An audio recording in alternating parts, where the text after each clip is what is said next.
আজ BPL eliminator খেলার আগে আটঘাট বেঁধে নেমেছে রংপুর রাইডার্স। আজ দুপুর 1:30 সময় খুলনার সাথে তারা লড়বে। এর সুবাদে সকাল থেকেই রংপুর রাইডার্স এবং খুলনা চমক দেখিয়ে যাচ্ছে।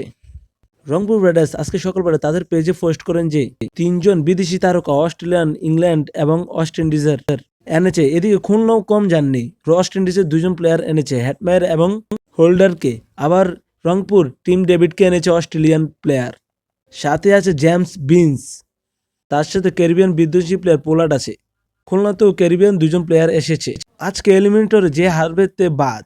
এই ম্যাচকে সামনে রেখে দুই দলই নিজেদের সবকিছু দিয়ে চেষ্টা করতেছে কিভাবে দলটা স্ট্রং করা যায়।